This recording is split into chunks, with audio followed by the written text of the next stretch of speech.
Ready? All right, let's go. Let's get it cracking. What's going on, bro? Man, I'm chilling, bro. Hold on, I got my little. Homie got the notes. I probably should have went ahead and memorized this, but whatever. I mean, you can have it right there. We're just gonna wing it. We're gonna get better at this. All right, welcome everybody. This is the very first episode of the Ryan Report. Oh man, I feel delighted to be a guest. You know what I'm saying? Man, this is something that I've been trying to do for a very long time now, and I went ahead and stopped procrastinating. And this is gonna be really cool. So, my guest today is a talented MC, freestyler, father, and dear friend of mine. He's also pretty good on a basketball court, I hear. I wouldn't know. I can't dribble any basketballs. I can't do that at all.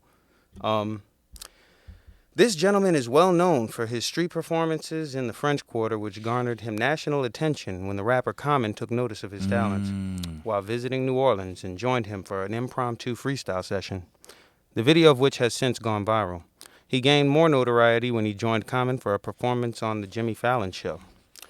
It is a pleasure to have him join me for a conversation this evening. Ladies and gentlemen, Ray Wimley. Great intro. It does that in everything. Great intro.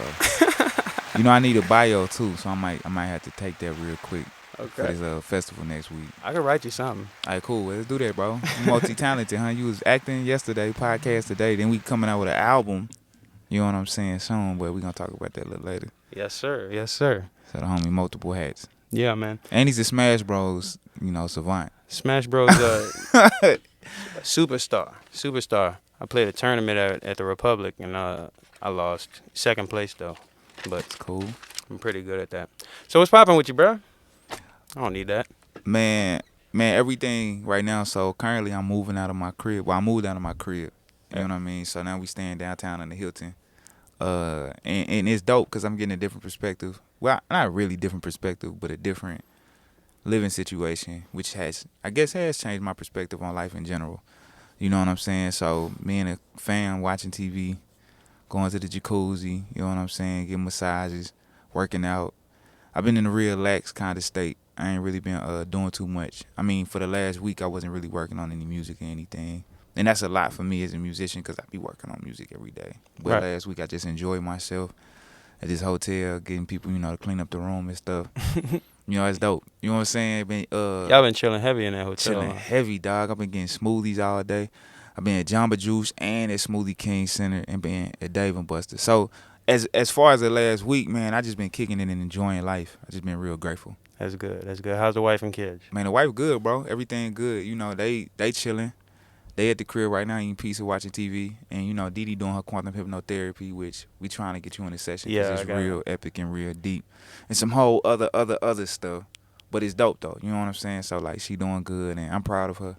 Yeah. Yeah, man. So, the family really, we just maxing. And I like to really be appreciative of these moments because, so many times in life it seems like we can point to the negative. But right now, I ain't got no complaints. Yeah. Yeah, not just to make conversation. I ain't really got any complaints. God is really good right now, son. Definitely.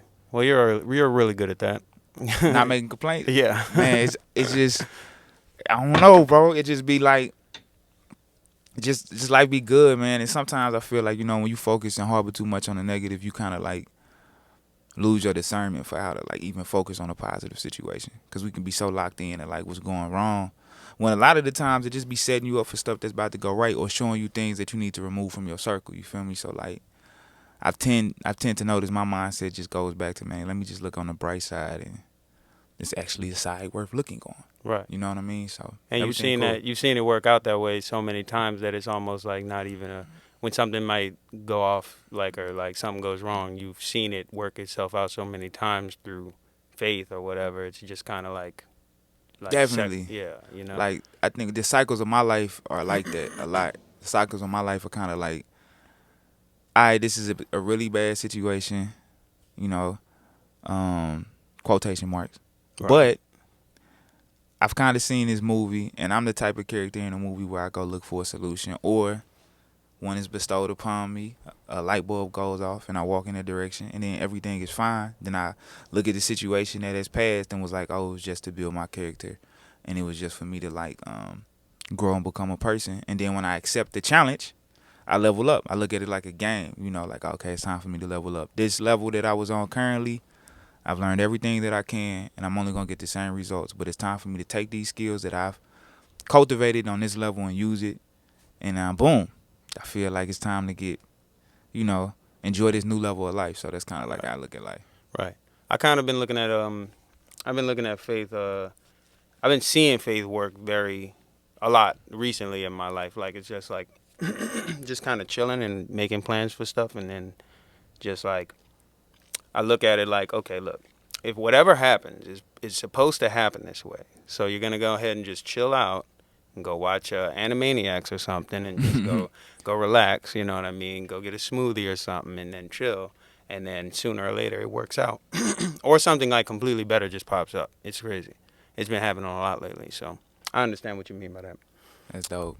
So it's crazy being downtown. You're in the Hilton. You're downtown, like pretty much your stomping ground. But you got a different. You view it differently now.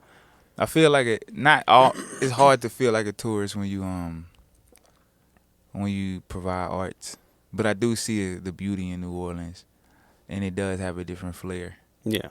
Definitely, like, cause it's an assumption that I'm not from here, so people or that I don't live here, so people just have a way to go about treating people who are not from the city or who don't live in the city. I mean, you get treated good depending on where you go, regardless, but just kind of saying like, I see what the hype is about being like, you know, and just in the Hilton and just cooling. Yeah. Yeah, man, I was looking for some outside performances yesterday with my children to go. I went to go get beignets and take pictures. And it was so interesting because I was like, man, I've been here 10 years. I had, you know, my daughter 5 years ago, but we've never. Has your kids ever seen you perform on the street? Never.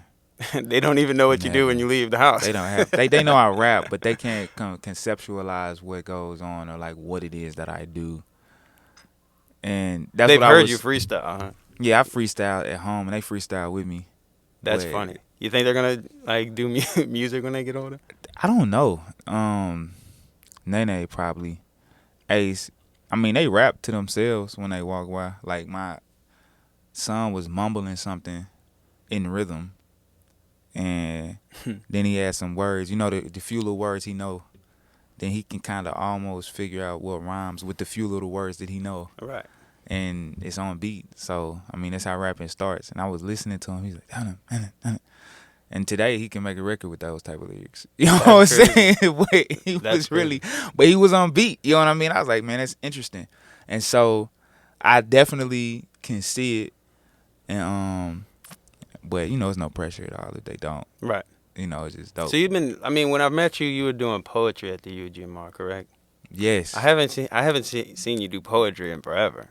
Man, I haven't done poetry. And you never freestyled, so that was crazy seeing you like freestyle very, very well out of nowhere, you know? Man, and that's so crazy because how my whole experience with music or anything got introduced. I started rapping. I think rap was kind of the first performance. No, poetry was the first performance I ever did, but rapping was, you know, was kind of like something I was just doing. You know, I go by my homie Fresh crib, and we'd be at the round table, and we'd be in his crib, and we just start freestyling. He put on beats. He'd be like, oh, you can spit a little bit. And he's like, oh, you actually pretty dope. And so going to the UGMR, I was just so heavy into the poetry world. I can't say I didn't take rap seriously, but it just seemed so far away from my reality as far as like studio time. I didn't even know the concept of studio time. I didn't know the concept. Like, it's just something I didn't know like, I knew it existed, but I didn't know the steps. I just didn't know anything about it. And we were just running around like, I remember those days, them Diller days. Yeah. We were running around, you know, tying XLR cables to lights like we just said, and putting a sock on and recording any kind of way we could. So right. So I didn't know anything about recording. I didn't know I know anything. You didn't know you put the computer, and then you do all kind of weird stuff on there. Like, it's crazy. When I grew up, my people was like, well, not my people, but you know, it was like, you're not gonna rap, basically. You know what I'm saying? Like, we not, because the rap was gold teeth. Back then it was the Jabos and you know, very, very, you know, derogatory lyrics and stuff like that and vulgarity and stuff like Right. that. So it just never appealed to me that I would even think to make it a career choice. Yeah, that was the thing. That Nah, was it gonna was happen. like, That's one thing I was talking to my partner about this. Like freestyling, he says that he likes to write because I rapped at the spot, and they was like, man, that was super positive. You know, I rapped that Fruits of Life verse, oh, dope. and they was like, man, that was super positive. I like that. He said, I can't freestyle though. Because when I freestyle, I just start saying all kind of wild stuff like Yeah. stream of consciousness, and I was like, hey, you're actually right. When I freestyle, I'll say, Say now that I anything. think about it, you saying anything like Yeah, just definitely. whatever just sits on the top of your head. Like I always say, like, oh man, Deuce is gonna kill me. Ryan Lee, I ain't trying to be, and then I'll just fill in the rest of that. But that's like your go-to. That's like my go-to when I freestyle. So I don't freestyle. That's interesting. But yeah, bro. So that's what's up. I wanted to ask you, okay, you get the Andre 3000 thing. Who is your influences hip hop wise when you were growing up? Growing up, Tupac. And what age are we talking about growing up? You talking about the like, ones that made you want to make rap or make music and that you maybe styled your style around? man, a person who was like, when that's never been asked, right? Like, not in that way. So the person who made me want to rap was J. Cole. Okay. That was the person I was like, oh dang, like I have to rap now. You know what I'm saying? Cause I was bumping. Oh man, was it Friday Night Lights? It was right after Friday Night Lights. I think it was. I can't even remember. It was right before Born Center.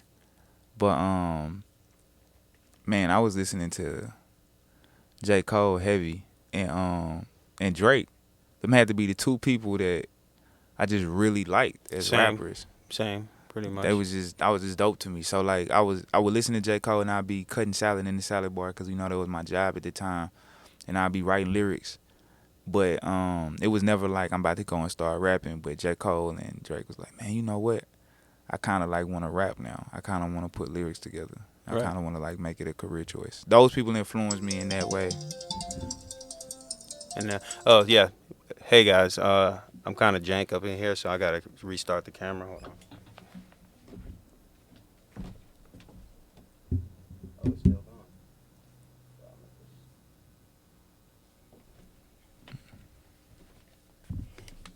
And we back. So yeah, J. Cole, Drake. Yeah, J. Cole, Drake, they was so those are the people that made me want to rap. No Andre. Andre didn't wasn't you knew Andre, you listened to him, but it wasn't like cuz you get that all the time. No, I never tried to sound like Andre. Yeah, it's just I mean, I picked up some of his rapping, you know, skills as of lately just because people say I sound like him, so I go in my bag and I listen to what he does and how he catches beats, and now I can use, you know, some of his style. But I can't say that I ever came out the gate wanting to sound like Andre 3000, which I don't neglect it. I think it's dope that people would compare me to somebody in that caliber of rap, especially when they hear me for the first time. So I'm very honored. But I've never tried to sound like Andre. Like at the beginning, Right. that was not my goal. But then you started to study him and study just like how he was. Yeah, man, I studied and all everybody. rappers, really. Yeah, I know. You told me that. You said that you like listen to the cadence, storytelling, and everything that they're doing. Like, Everything.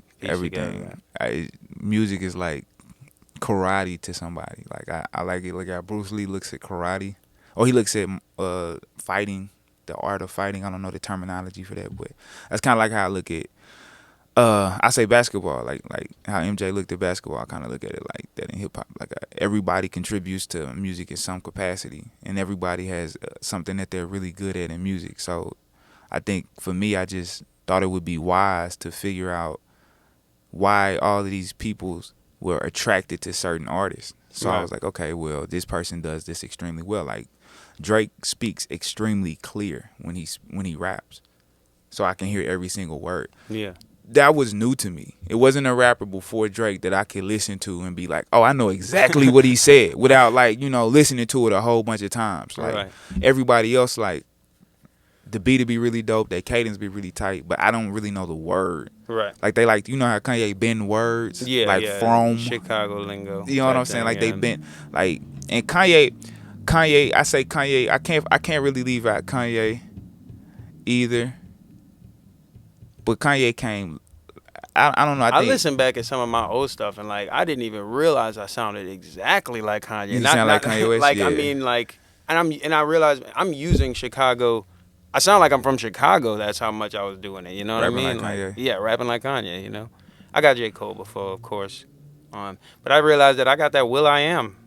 Like he Yeah. just hid in the back of my influences. Like every time somebody asks me, I'll just say somebody completely else, and now I listen to Will I Am, and I'm like, oh yeah, that's where I got all of that from. I think everybody is influenced by Will I Am, for real. Even if they don't want to be, Or if because they realize it. even if they realize it, like that's how deep they are. Like they're not even like, and it's not even an offense to Will I Am. He's just music. Yeah. You know what I'm saying? Like He's that. just, Where's the love we was just listening to? I we was was gonna just say, man, bumping that. yeah, this is like completely different than what we was just now listening to. That Push It and Yeah. I got a feeling like they I got a feeling. I love that song. Ooh. And that's the thing about him, because it's like he's always just been like music, Yeah, you know, and he's super innovative. Super innovative Like and when you go creative, back and like- remember what Will I Am did and what the Black Eyed Peas let's did, get you're it like, started. oh my Let's God. get it started. I had to really in go back here. and be like, oh wait a second, Like, they were he's doing they were doing this. They were doing music, like, and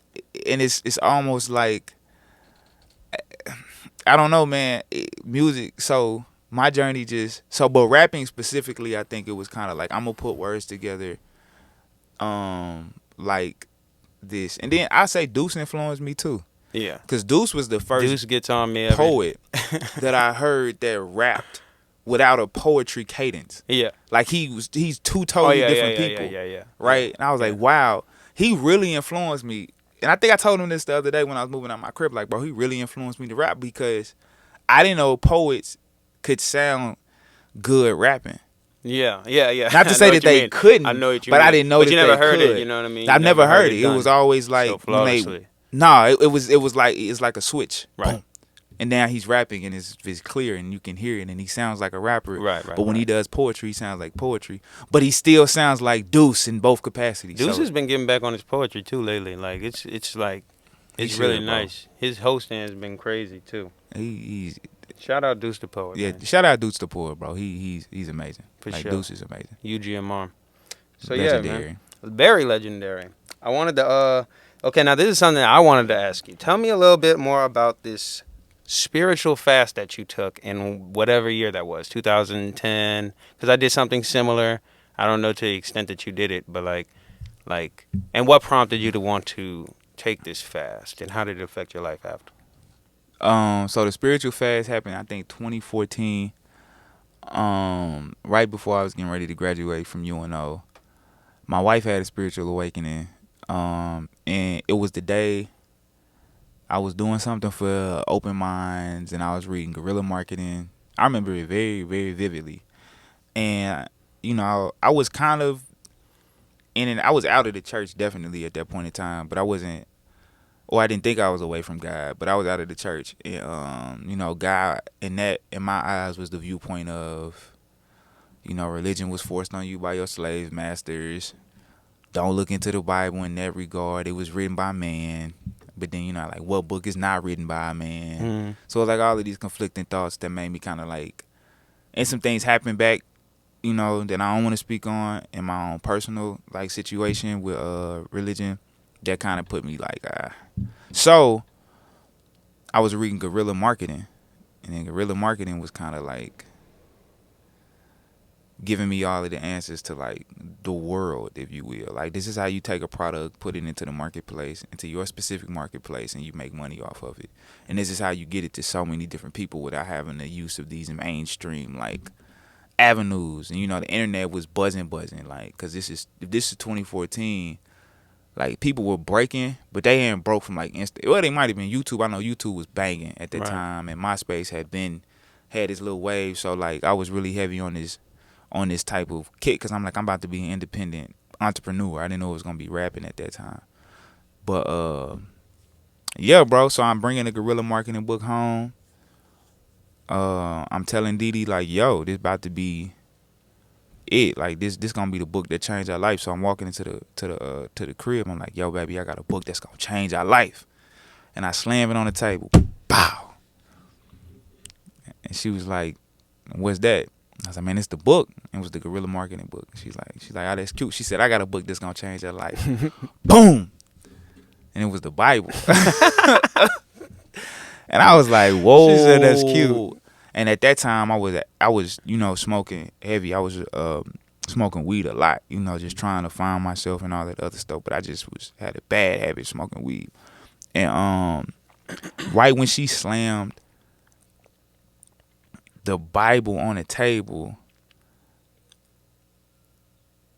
I was like, all right, if this what you want, because it wasn't the fact, it's the spirit and energy in which she came with it. As if she read something in there that weekend, because she had left that weekend and I was by myself that weekend, that totally shifted her everything, bro. I was like, okay, I think I'm gonna get back into this, or I'm just gonna take a break from what I've been doing. I'm just going to take a break from just kind of like the path I was on. And so, like, yeah, that first, I think within a year, I was like, man, I stopped smoking, I stopped drinking. I started fasting from secular music. I think that came a little bit later. That might have came maybe about 3-4 months later. But I decided to step away from. So after you talked to Dee Dee with the energy that she came when she brought came and y'all spoke and she brought up the Bible, the energy that she had prompted you to take a look into it, and then over time after that, you just started to slowly. I can't even say I looked into it. I was just like everything. I stopped because the Bible to me now and even then was so real. Like I never was the person that doubted the Bible or doubted God. Like I've always felt His presence was 100% real. Like it's not a conversation that convinced me, no logic that ever has. I don't even, and it's not.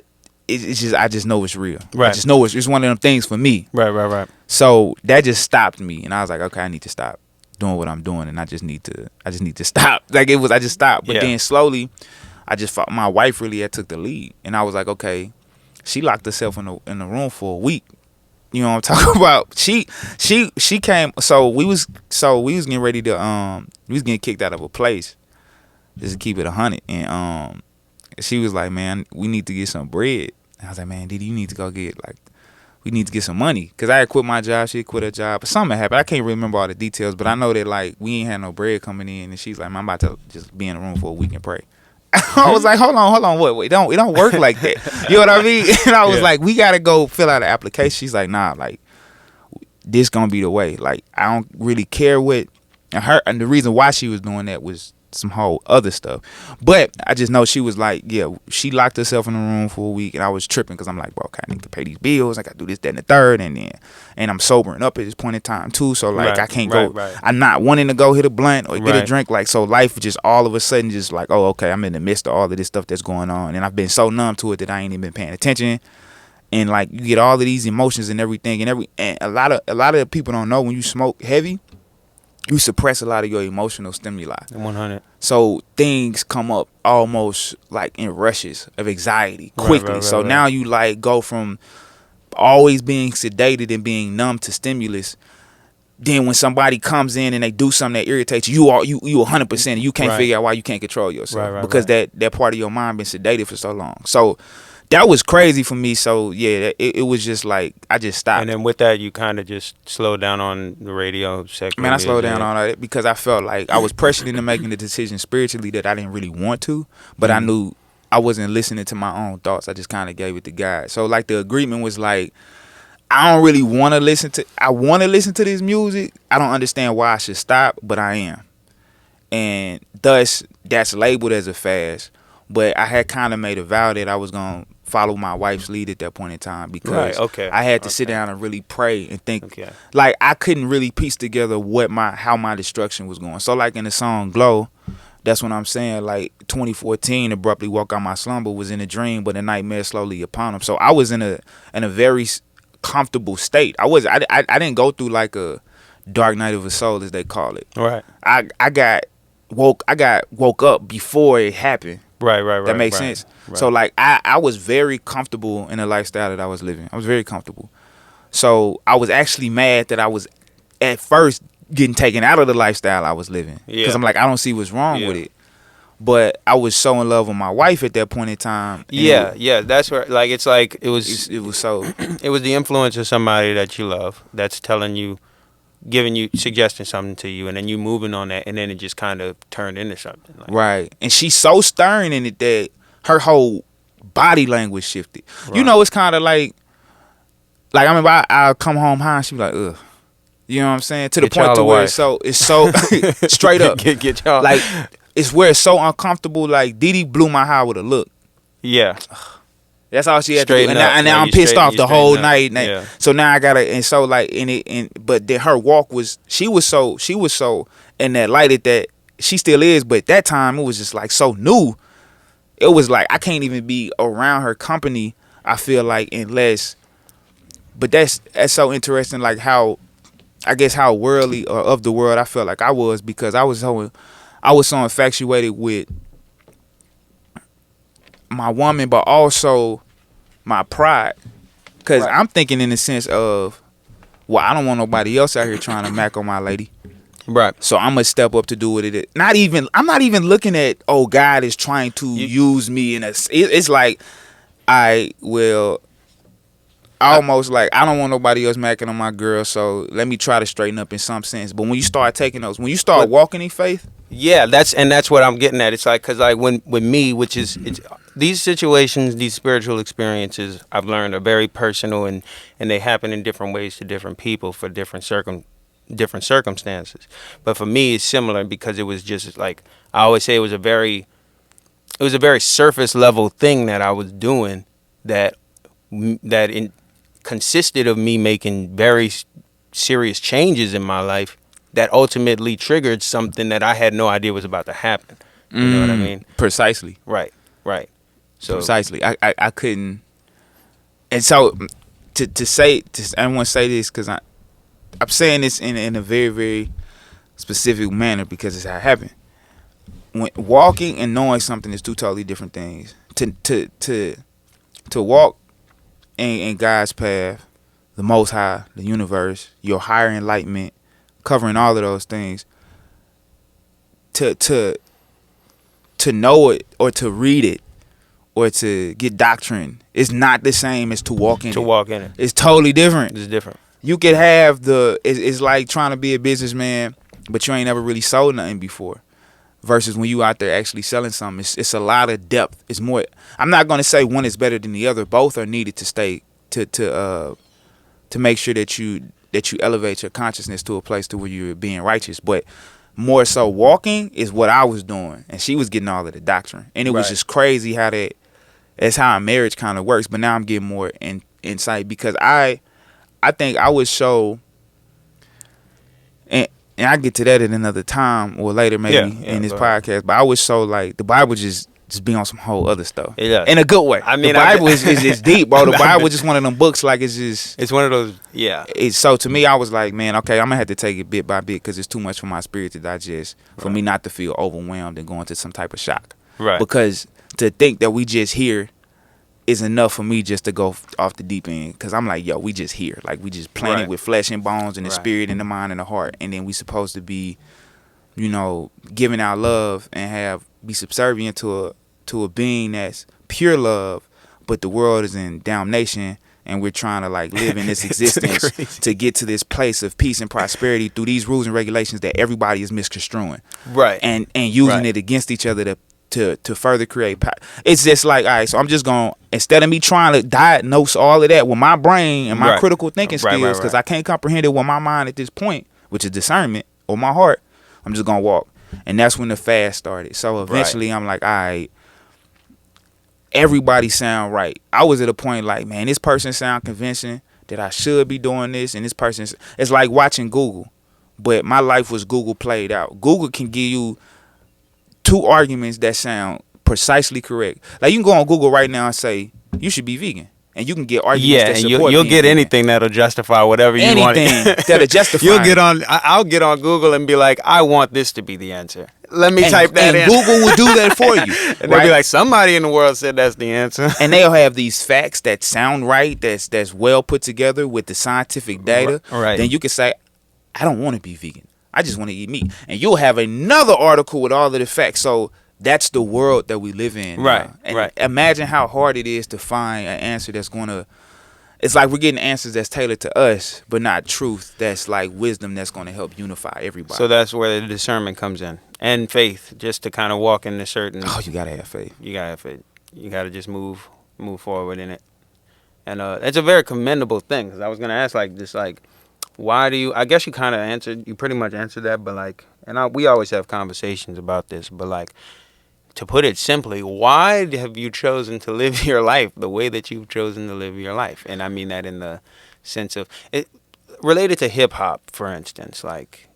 and amongst other things, however you want to answer it, but like the way that the discernment that you have on the way that you decide to go about making music, speak, act in all facets of your life, like, why do you do that? Or like, man, I feel like, so I know God is blessed me with a tremendous talent, and I'm a fan of music. Period. Right. I love music, Michael Jackson to Ray Charles to, I even listen. I mean, everybody, to Elvis, Taylor Swift to like to Sammy to like, I listen to everybody. So like I'm a major just music head, but I also Right. know, you know, you could tell what is it. You can kind of tell like what's going to be conducive to a generation based on what they're doing with what's being fed to them. And we know entertainment is like probably the most highly consumed thing, especially in America. I can't say for the world, but I know in America entertainment is huge. It's $1 billion industry, would it be? Multi-billion-dollar industry. So it has a grave influence on our culture, on how we think, how we dress. And hip-hop specifically is a big export. I think it was the second biggest export. It might have changed by now, but I know it's so huge that it's being consumed over the world.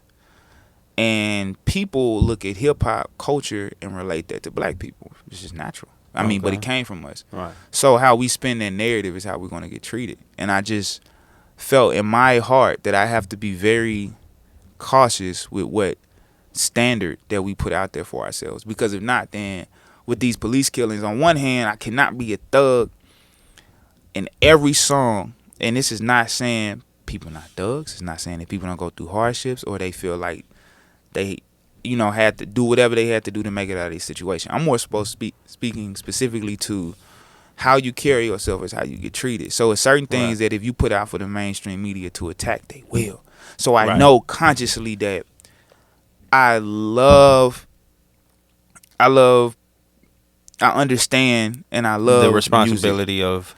of being a music artist, especially hip hop, and then how it has influenced our culture thus far. So now it's sort of like it's a personal thing, and it's just something that you feel like you would like to kind of It would definitely. I know, like if you know what I mean.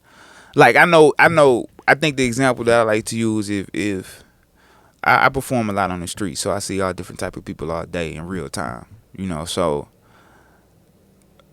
me using profanity seems pointless. You know how we talk about that imaginary person that people always curse out or take their girl in hip hop, dude. Shout out to Alpha Banks, because he put this in perspective. He was like, bro, really that dude that you always taking this girl, you always like, that guy ain't got no women, he ain't got no money, he bummy, he trashy, like he sucks. Whoever that guy is, right? And we know that that's just a figure in hip hop that we use to, you know, basically build our confidence and pride. We're not necessarily talking about somebody in particular, and sometimes we are, but it is this person in hip hop, whoever that person may be, just a figurative person. Right.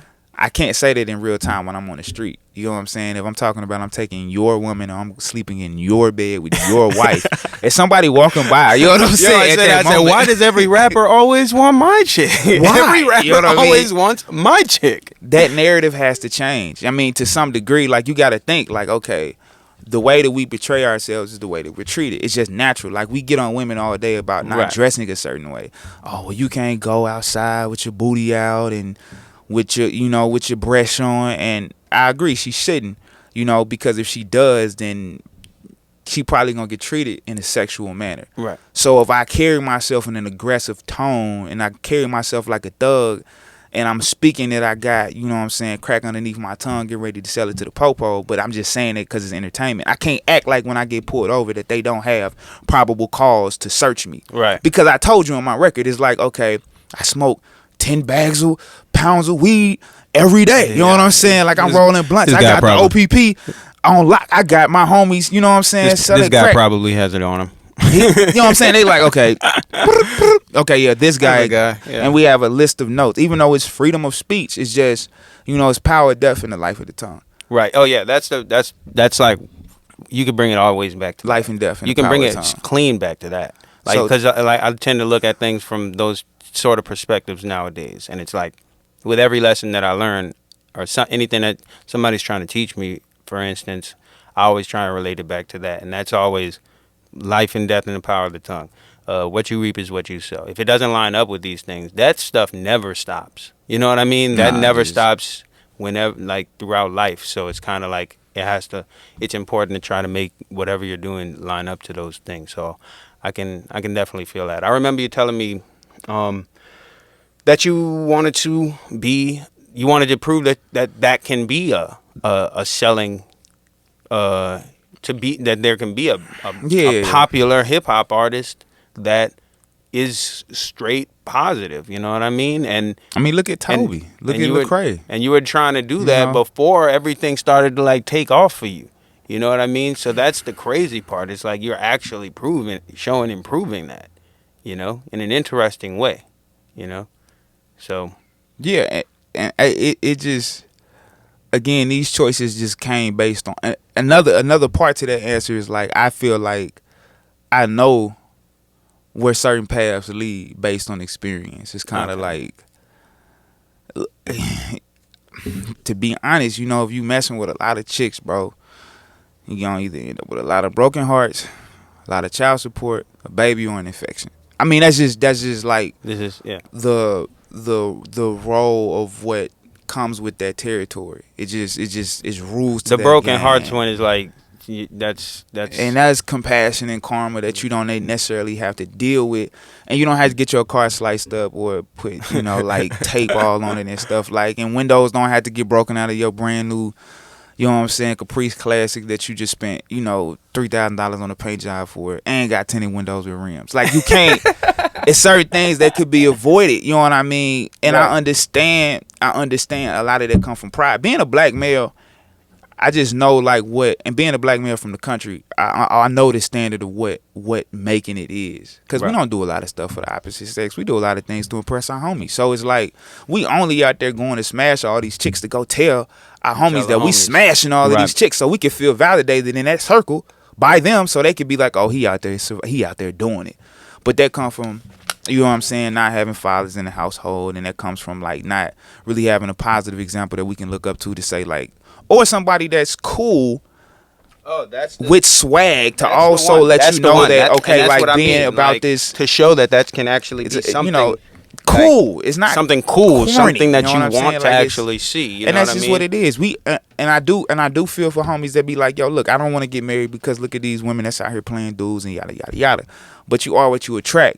And that does not validate these guys who see that. But it's like, it's truth in both sides of the argument that go back to the Google thing, but then it's also a path that I just think would be more beneficial for people to experience. Do I think my homies really want to be messing around with chicks that just slept with this dude and just slept with this dude and vice versa, and act like there's somebody they're about to fall in love with and put a ring on that, and also feel like I can never really be comfortable because I don't know who these women are?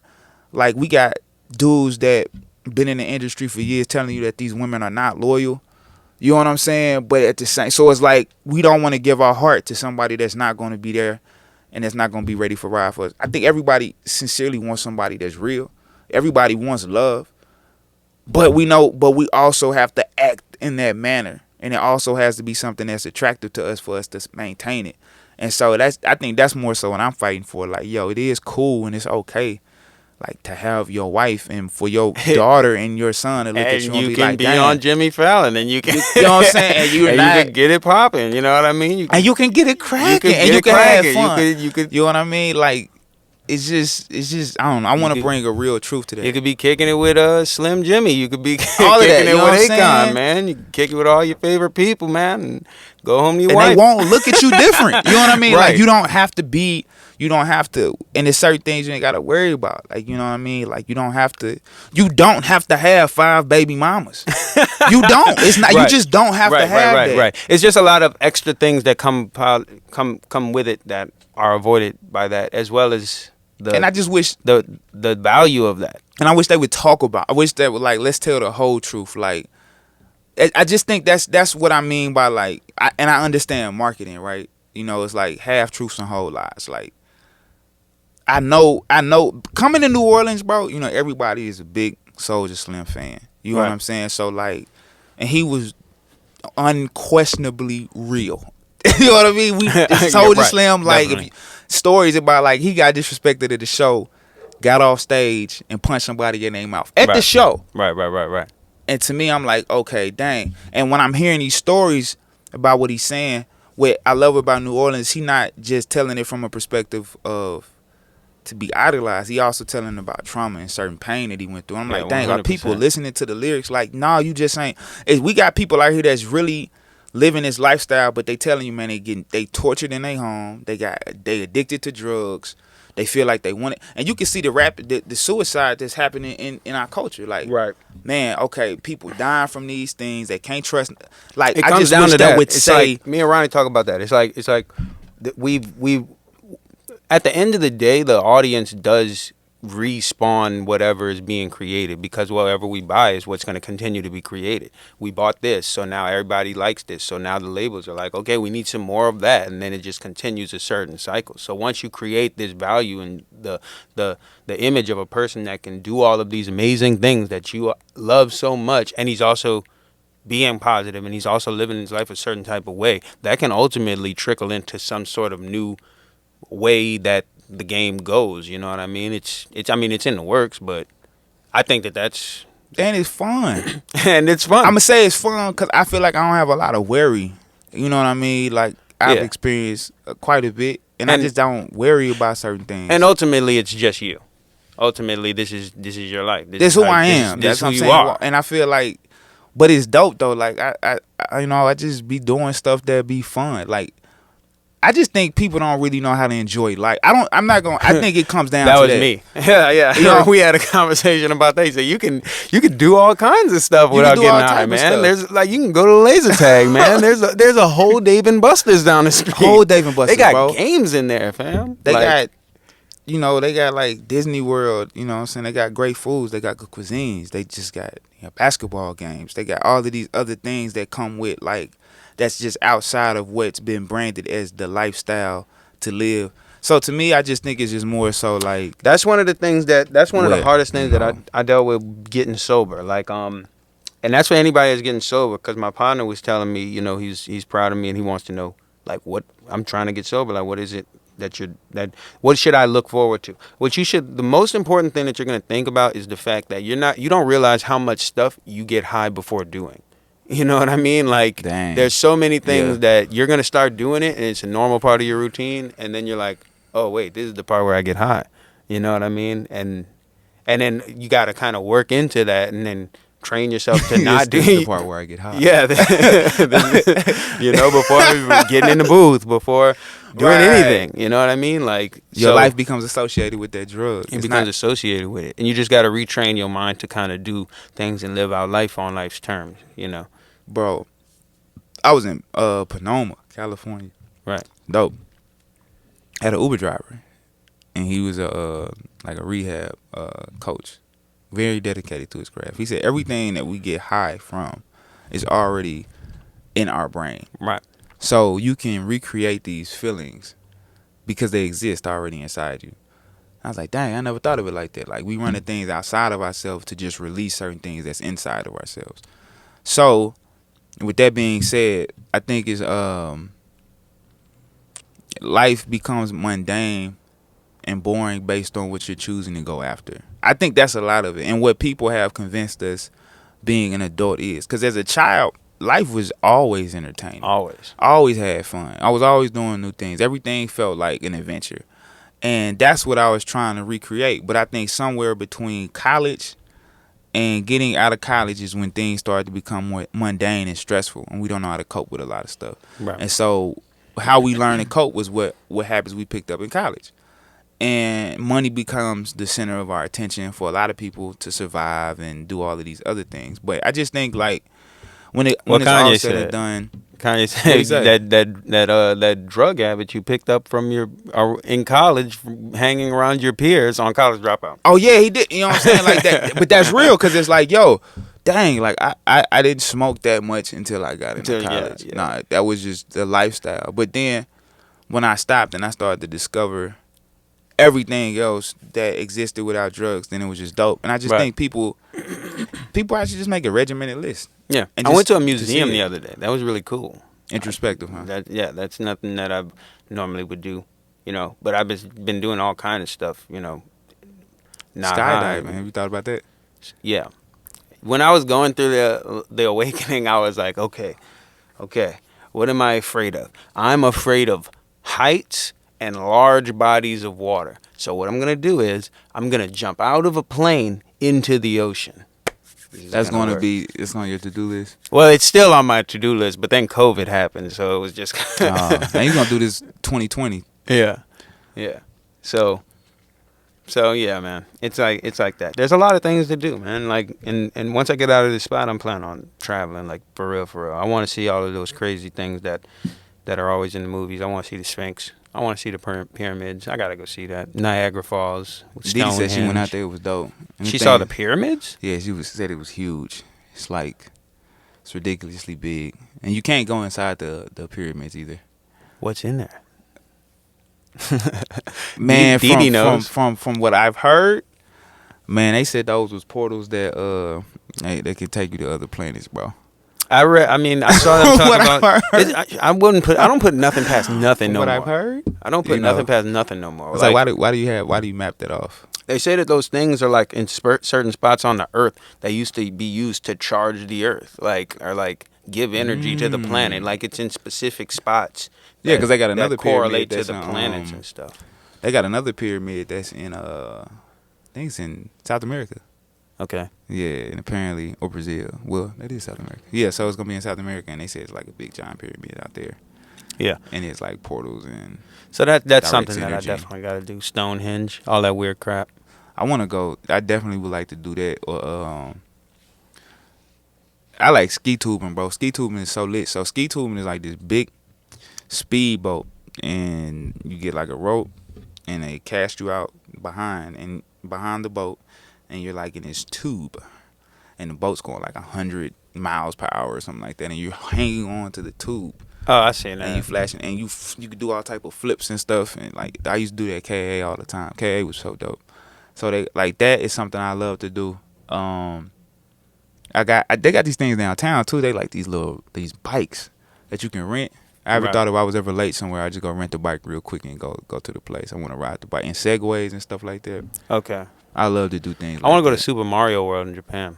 What is that? It's like a big old. It's like the Harry Potter thing at Universal Studios. but Harry it's like- Potter thing? I've never heard of that. They got the Harry Potter studio. You can walk through Hogwarts. You go get a butter beer and all of that stuff. Oh, you for real? Yeah, but they got that for Mario. So it's like mushrooms. They got like cakes and stuff that look like the mushrooms. It's just a huge Super Mario Park. World. You go do Mario Kart, stuff like They that. say once you go to Japan, video games is like a whole nother level. Yeah, I for sure got Like Tokyo probably is like. NY, LA. I'm still gonna run a Tokyo, Paris. Man, I gotta get out of the States, bro, and see some stuff. Cause I think that would change the energy frequency alone. Yeah, for sure. Yeah, I wanted to Asia. ask. You could talk a little bit about Common, the Fallon, performing on Fallon, and I wanted to hear you talk about Little Rock, Arkansas, like your hometown, how people are reacting to your success, how are they viewing it, hometown hero out here in New Orleans doing Man, it's going crazy.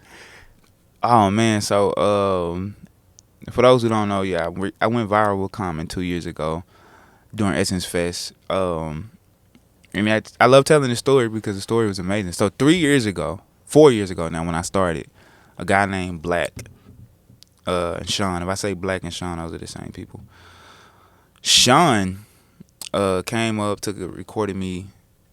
He was like, "You're dope." He went to go get $60 out the ATM, put it in my box, and said, "Look, pass me your CD, and I'm gonna send this to Common. And if it's dope, he's gonna post it on his Instagram." And I was like, "Okay, we'll take the CD. My information's on it. This, that, and the third." I didn't think anything of it because I think by that time I got promised a lot of stuff. So I was like, I will see what happens. I'm rapping, boom. I get buku.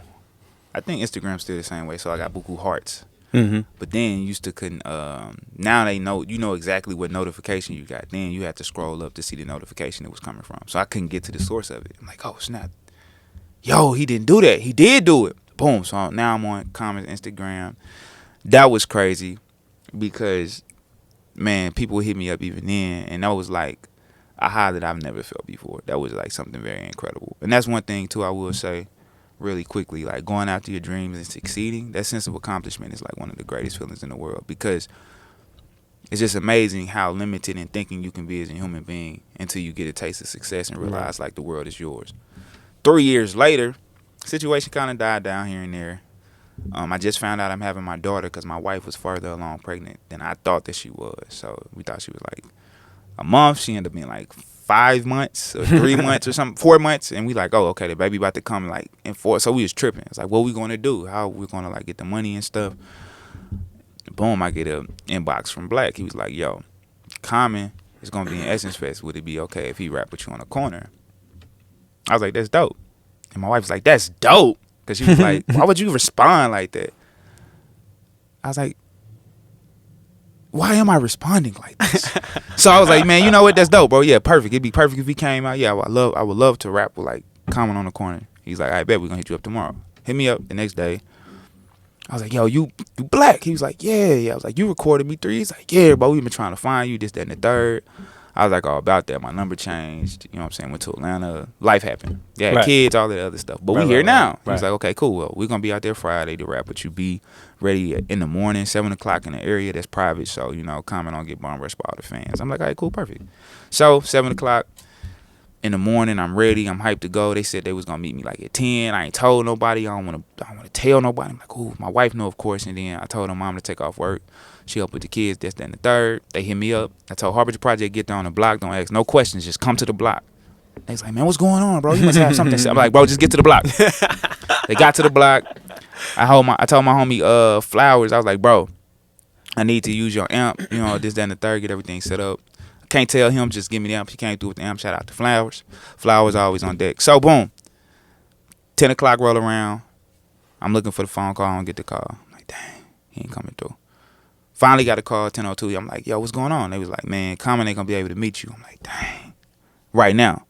It's like, oh, word? They was like, you gonna have to move to another spot because he got a book signed and they got pushed back. I'm like, all right, cool, perfect.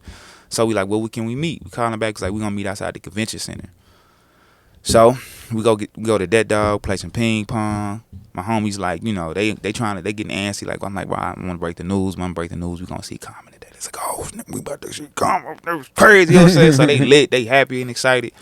So we on our way to convention center. Now it only take 15 minutes normally to get to the convention center, bro. It took like, we was in traffic for like, I know 40. We left an hour before we said we was supposed to meet them, and we was in traffic for like 45 minutes just going up the street. We like, bro, it's not gonna work. We had to turn back around and go get to a park, and we had called them, was like, bro, we're not gonna be able to meet at the convention center. It's gonna be crazy. Black like, yeah, you know that is crazy, because soon as Common walk out the convention center, he gonna be swarmed. Blah, blah, blah. I'm like, I bet we'll just meet us at this park up the street. Get to the park up the street. Waiting on Common, I'm getting excited. They was like, yo, we gonna meet you, but we gonna have to get a police escort. I'm like, dang. He was like, because the traffic is crazy.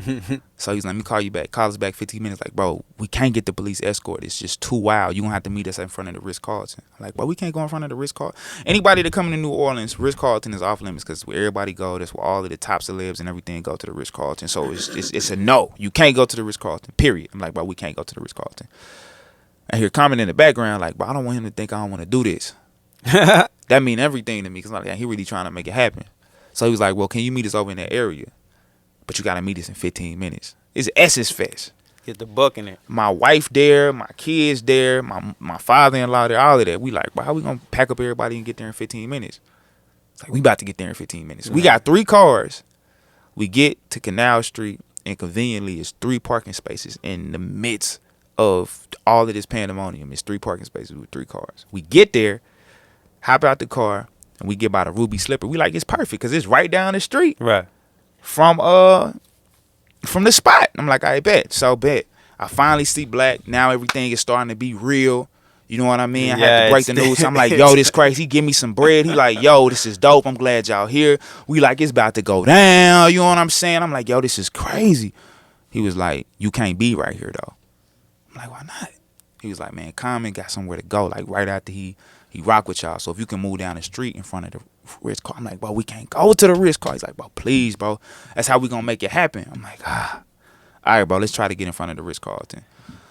Telling my mother-in-law, I'm like, bro, you know, we got to move again. She's like, I'm not getting out the car till I see a bald head. I'm like, all right. So she was already livid, which is understandable because we're dealing with 3 yelling children all day. It don't matter who coming to see you. Like, first of all, your commitment is commendable. Continue. Like, this is... we really trying to make it pop off. You know what I'm saying? I mean, this is common. We trying to make it crack. So we get to the Ritz-Carlton. The family out there with the strollers. I see my father-in-law there. You know, the parking officer was looking at the cars. He talked to her. She walked off like, okay, we good. So we out there 15 minutes. Black like, oh, everything about to go down. We even play a whole, like, warm-up set to make sure that our sound is good and everything. So he was like, yo, when Common come out, y'all start playing. He gonna grip the microphone. He gonna rap with y'all. We like, I bet. We excited. We stoked. We like, yo, it's about to go down. It's about to happen. I get a call from Black. He's like, coming down right now. We like, ooh, it's about to go happen. Let's go. Security guard come. Excuse me. Like, yo, what's going on? He's like, bro, I'm about to ask you guys to leave in front of the facility. I'm like, what's the problem? He's like, you can't be in front of the Ritz-Carlton during this period of time. I'm gonna ask you guys to leave. I was like, bro, look, I understand that. We only gonna be here for like, I don't wanna hear that. Look, either you gonna leave or I'm gonna call the police. Which one is it? I'm like, yo, look, he said, I'm calling the police. So he walked off mid-sentence. I'm like, dang, bro. I'm looking at Josh. I'm looking at Ben. I'm like, bro, man, like, what's gonna happen? Like, don't unplug the stuff though. I see the phone call from Black. I'm like, oh, that's Black. He was like, Common finna walk out the door. I'm like, bro, I'm trying to get the security guy. Like, bro, he coming out the door right now. Right? I see Black come out. Security guard, he already got the walkie-talkie getting the police. My homie, I didn't notice at the time, but my homie said he saw the police officer walk up. The police officer was like, had the walkie-talkie in the pocket and everything. He's about to shut everything down. Then Common walk out in a nick of time. And he come to me first and shake my hand. Like, man, what's up, Ray? I'm like, dang, he know my name. That's the first thing I'm thinking. Like, bro, he know my name? He's like, yeah, bro, you be rapping all day. And he cool. Like, we tense because we like, bro, we don't even know we going to get to perform, you know? Right. But he, man, Ray, you be rapping all day. I done seen your stuff on Instagram, blah, you dope. Like, T be going crazy. I'm like, man, that's so dope. Black was like, yo, Ray, what's going on? Like, go ahead and get started with the music. I'm like, man, we don't know if we're going to be able to play because the security guard tripping. He was like, bro, just play. Right. So like, let's go, Ray, let's go. Then both of them turned around and was like, you ain't going to let hip-hop live? Ooh-wee. So wait, the security guard was like that? Yeah, that's what Common and Black has said to security guard. Man, what he was doing then? Like, when he sees common sense right there telling him, yo, fam, let hip-hop. He looked perturbed. Like, his face looked very, like... Because, I can only imagine somebody's outside that you don't know telling you that they about to, like, rap on the street and Common's going to walk by and you're going to play with them. And that's something that's actually going to happen. Like, in his mind, it was like, the officer put his walkie-talkie up and chilled. When he saw Common, he's like, I'm about to watch this. So, when that happened, we was like, okay, dang, we must be in there. So, after that, Josh, I was, like, telling him to hit the beat. And then, boom, I started rapping. And then that was history after that. History. Yeah, that was crazy. It was I wonder what that guy thinks. Like, that security, man, that's crazy. And then, you know what? I didn't ask that guy that day. I probably should. One day, maybe I'll probably go back and talk to him and see, like, you know, like, or maybe I won't. Or maybe I won't. I just know, like, because that moment could have not happened. And then y'all kind of, like, y'all linked up after that, and then conversations happened, and then sooner or later it turned into... It turned Jimmy Fallon. It turned him taking me to, like, man, I met like so many people. It's like a spider web of different connections and things that happen. I got to play for Miami Heat after that. I'm on Juneteenth now because of that. Like, it doesn't end. Like, I thought that it went viral, then it went reviral, then it went reviral. Right. Then it went reviral. Right. So it went viral 4 times on 4 different platforms. So every time I went viral, like I blew up off of TikTok because of that. Right. I had 80 followers, and then I put that on there, and then I had like 28,000 followers after that. Now at 35,000 followers after that, just because of that video, and it's so many different reactions. You know what I mean? So it's just I get booked just because of that, and people, you know, you get that second look. It's on my resume now, and then when I tell people about Jimmy Fallon, it's on my resume.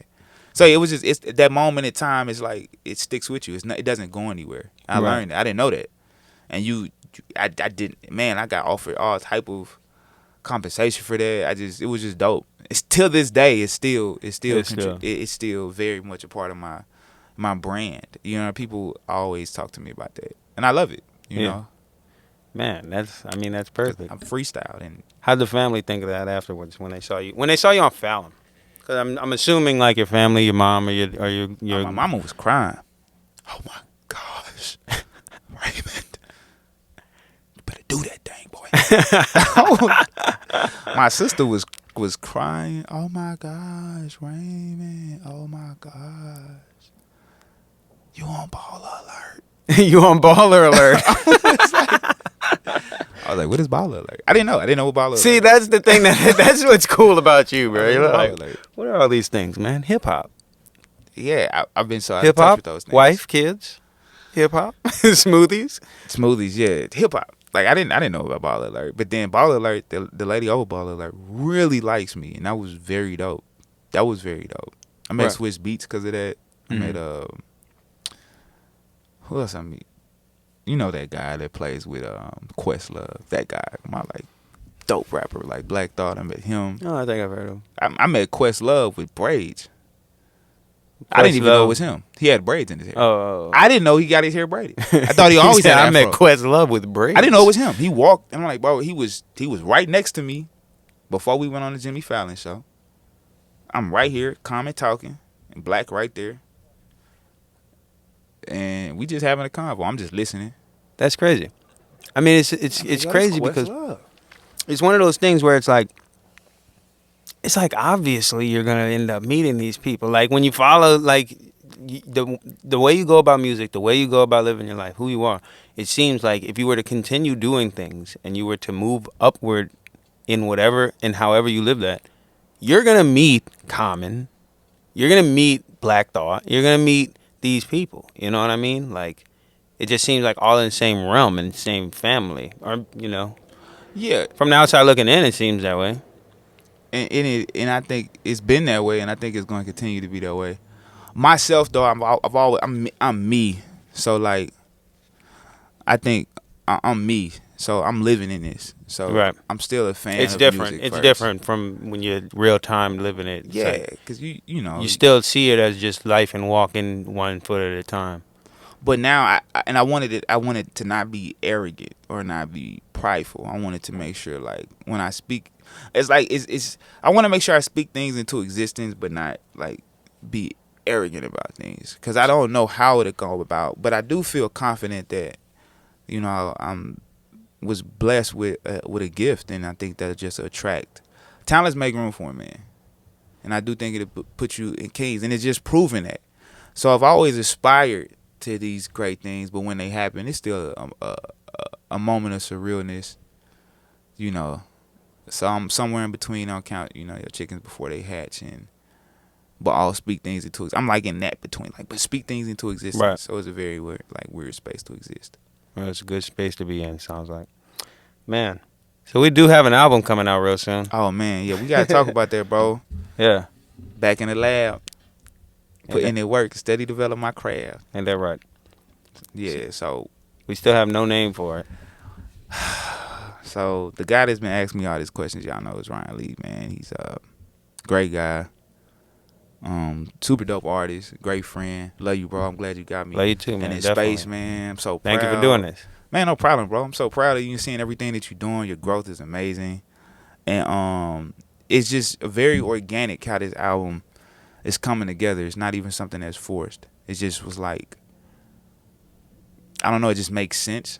Yeah, yeah. Going Up was a dope single. People responded to it. I mean, the story behind how we even started to click up, like as of recently, because I've been knowing you for a long time, but like during Luna Fede. Like, I mean, well, when I just started to see I you remember Luna downtown, Fede, like yeah. that was around the time where everything started getting real weird, and it was just like, yeah, a very organic thing. You know what I mean? And it was like the perfect time. It was crazy. The 333 thing. I was living in 3333. Yeah, And I took 333. He's living at, okay, you don't stay there no more, so it's cool. It's fine, it's perfectly fine. He lived at 3,333 Della Chase Street. And I came over to his house one day to work on music. And I left and I have this app on my phone, this stepometer. And I wake up in the morning and I look at the app and it says that I took 3,333 steps that day. So I'm like, okay, I might have to go. Okay, I'm gonna go back over there. Well, let's make some more music, man. Forget it. Send me that beat that you had, and then Going Up happened. Yeah, that was dope because I was in a space so everything was happening with the Common situation, and then pandemic had hit. Right. And I didn't really know what to do because I had so much momentum at the beginning of 2020. I was about to do a lot of stuff, and so everything just kind of like, it didn't taper off. I started playing basketball. I was like, man, I need another outlet, and I need to like get physically back into a place where I feel confident in myself, and so working out was perfect for me. And Paul had all of these beats, and I was just rapping to him, and I sent it to you, and you sent it back, and the verse was dope. Mm-hmm. And then you was like, yo, you sent me Glow. And he's like, Ray, I got a song for you. Boom. And Glow came out. And then I think you came to my crib only like a month ago. Right? Like a month and a half ago. And this is when we really started to take off. He was like, bro, what about this beat? And at that point in time, I just thought, shout out to Alpha Banks again. And this goes on record that I did lose a freestyle battle to Alpha Banks. Okay. And that battle really was kind of like, man, I need to get back in the lab and work hard on my craft. Which there's nothing wrong with that, Alfred Banks. I've heard him freestyle, and it's Alfred Banks is dope. Like I wasn't. It was so fun, but at the same time, it was just kind of like, you know, I want to sharpen my pen because how I lost was very punchline, and I'm like, man. So I like how I look at rap. It's not like I like to storytell. I can make songs. But I'm known as a freestyle artist. But I want to cover every genre. But Alfred is good with punchlines, like off the top, in a very short amount of time. So it inspired me to be like, yo, I need to figure out how to do that. Because there's people out there that listen to music like that. And I need to practice it till it becomes organic in my flow. So with that being said, Free 99 was birthed. Because I said, I'm going to write 100 songs. You know what I'm saying? Because of that situation. And I want to work on my craft. And I want to make sure that I have enough material that covers every type of style of rap. And you came right after that, probably the next week or the next day, like, yo, Ray, I need you to be on this track. I'm like, it's perfect because I'm about to do Free 99. Right. And then I was just going through these type beats on YouTube, which were all dope. Like, whoever type beats is gonna be the wave because you don't need, like, I love my producers. There's nothing wrong with House of Chords. I love House of Chords, but type beats is for people who work like how I work. Yeah, I'm constantly, I need new beats for my mind. They're there. There's like infinite amounts of them. $50, $200, great investment. Buy, record it. You get the royalties, all of that stuff. It's perfect. So type beats, it's the wave. And I was hearing all of these beats, and you just kept coming up like, bro, what about this beat? What about this beat? But now we look up, we got like 7 songs. We're like, bro, we should go ahead and do an album. So everything's been organic up to this point, and I think we touch on every part of our personal story. That was the thing. Like, when we sat down and listened to all those songs together, we was like, man, this is a very, very useful album. That's the word. It's a useful album. Right. It's useful. I like you said, it's not just that it's good, because it is good. Yeah. But it's useful. It's useful. Continue. I'm sorry. It's definitely, yeah. I mean, that was it. Like, it's useful, it's necessary, and it was very organic. Because I mean, it's everything that I kind of been, you know, dealing with and trying to strengthen in my own life when it comes to, you know, the way I live my life. From wake up, that's what it is. You know what I mean? Glowing up, that's what that is. You know, glow. You know what I mean? Fruits of Life is my favorite joint on there. I can't wait for y'all to hear this. That's your favorite joint right now. Mine has to be Do What It Do. Do What It Do is fire. All of them dope. Yeah, the But way my we favorite track as of today is "Do What It Do." Yeah, It could change because once we get these edits on the album, it probably like it take. You know how music works. yeah, You could be rocking with a song really tough one week, and then next week, that's gonna be your song. So it's suited for everybody. right. But you can use this. You can use You can this use album. it. You can use it. I spit it at the spot, and it was like, oh man, you just started my day off right. You know what I mean? This is really nice, man. You know, and they know I was coming with that. Oh, So you rap? Yeah, it's Dang, like, this man, he raps too. What are you doing here? Ain't that right? Yeah, I can't wait to have some. I'm gonna have some of them cats on this podcast. oh, that's Straight gonna be up, dope. so they can tell some of them those stories. stories. Bro, I was. Oh my god! You told me story. In This the is car. gonna be. This is fun. This was fun. Like this was fun hearing you talk about your stuff. I can't wait to do this a lot more. Oh, this is dope. You know, man, we're at an hour and 10 minutes, so I'm gonna go ahead and give you the floor. Anything you'd like to tell the people at home, man? This is Ray Wimley up in here with me on the Ryan Report podcast. Oh yeah, man. Little Rock. 'Cause I think we touch on my hometown. Right. I have to say that I'm starting to appreciate it in a different eye now, and I'm so thankful for the people that's back at home that do support me. And that's it's weird because I didn't plan on that leaving New Orleans, that I could, look over my shoulder or look at Facebook and get all the promotion and support and all of the radio stations and people hitting me up and saying like, yo, we want you to come here. We got a spot for you here. We want to put together something for you here. It was incredible.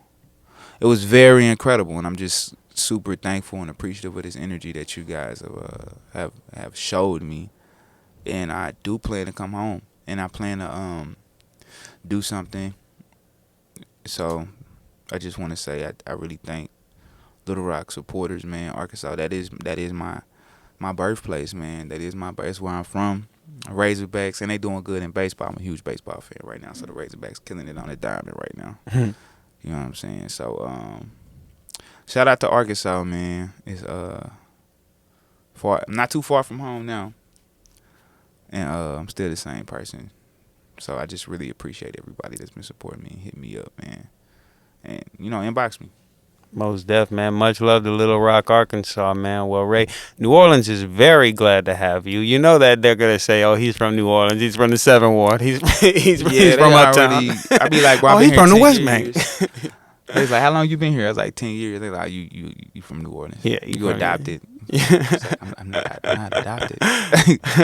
But I do appreciate New Orleans. 100%. I love New Orleans. I don't want to mistake that. New Orleans that took me in like one of their own, and definitely. I guess I do in a way feel like I don't know, just New Orleans. I love New Orleans, man. I love the culture. I love the people. I love the experience. How y'all have embraced me as a person. They built my confidence. They gave me like New Orleans is like just.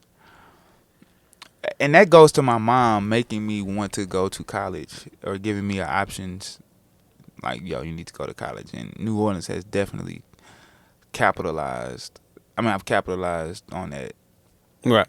I love New Orleans, so. New Orleans loves you, man. That's dope. That's dope, bro. So, I'm excited, man. So this was great. This is the Ryan Report podcast. First episode, down, mission complete. Ladies and gentlemen, Ray Wimley. Thank you.